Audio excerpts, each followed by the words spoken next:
প্রক্রিয়ায় আবাসিক হলগুলোতে ছাত্র রাজনীতি বন্ধ। মধু, শ্যাডো কিংবা হলপাড়া যেন নতুন হাওয়া লেগেছে পুরো ক্যাম্পাস জুড়ে।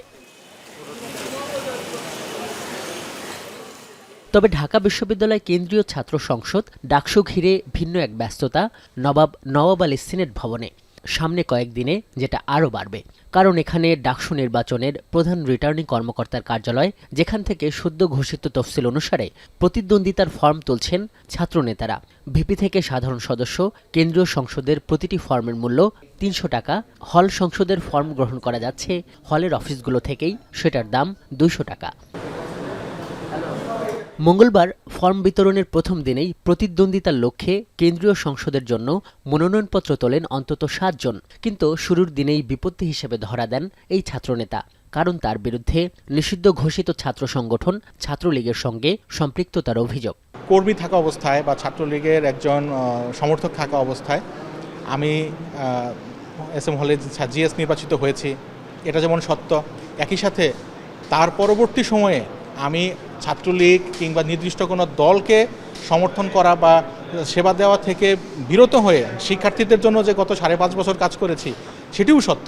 মোটামুটি ঘণ্টা দেড়েকের মধ্যে ফর্ম তুলে আবার যখন জমা দিচ্ছিল ২০১৮ সালের ডাকসু নির্বাচনে এসএম হল থেকে ছাত্রলীগের প্যানেল থেকে জিএস নির্বাচিত এই ছাত্রনেতা, ততক্ষণে তাকে নিয়ে কানাঘুষা ক্যাম্পাস জুড়ে। চিহ্নিত এবং ক্যাম্পাসে পরিচিত ছাত্রলীগকে ভোটের ক্ষেত্রে সুযোগ দেওয়াটার প্রশ্নবিদ্ধ করছে প্রশাসনকে। একই সঙ্গে হলগুলোর যে ফাইনাল তালিকা আমরা দেখলাম, সেখানেও প্রত্যেক হলেই এরকম ৩ জন ৪ জন পর্যন্ত এখনও চিহ্নিত ছাত্রলীগের তালিকা তারা ভোটার হিসেবে তারা আছে। বিগত সময়গুলোতে শিক্ষার্থী নির্যাতনের সাথে সরাসরি যুক্ত তাদের নামে প্রশাসনের পক্ষ থেকে মামলা করতে হবে, কিন্তু বারবার স্মারকলিপি দেওয়ার এবং বারবার দাবি জানানোর পরেও বিশ্ববিদ্যালয় প্রশাসন কিন্তু এক্ষেত্রে কোনো ভূমিকাই পালন করেনি। আগামী ৭-৮ দিন কি এভাবেই যাবে যে বিভিন্ন রকম যারা সন্ত্রাসী কর্মকাণ্ডের সঙ্গে যুক্ত ছিলেন তারা তাদের ক্যান্ডিডেটসি ঘোষণা করতে যাবেন এবং তারপরে বিশ্ববিদ্যালয়ে একটা কেওয়াস হবে এবং তার মধ্যে দিয়ে জিনিসটি থামবে। এমন অবস্থায় সলিমুল্লাহ মুসলিম হলের আবাসিক শিক্ষক ওই প্রার্থীর প্রার্থিতা বাতিল চেয়ে চিঠি পাঠায় চিফ রিটার্নিং কর্মকর্তা বরাবর। এ ব্যাপারে প্রধান নির্বাচন কর্মকর্তা জানান, তারা ব্যবস্থা নেবেন। ভোটার তালিকায় যদি কোনো অপরাধী থেকে থাকে, তার পক্ষে যদি প্রমাণ থাকে সে অপরাধী, তাকে আমরা অলরেডি নোটিশ করেছি।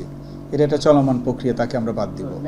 সবকিছু ঠিক থাকলে ১৮ তারিখ পর্যন্ত মনোনয়ন বিতরণের কার্যক্রম শেষে ২১ তারিখের দিকে টাঙানো হবে চূড়ান্ত প্রার্থী তালিকা।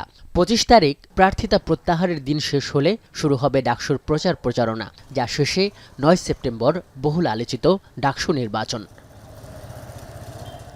আজহার লিমন, এখন, ঢাকা।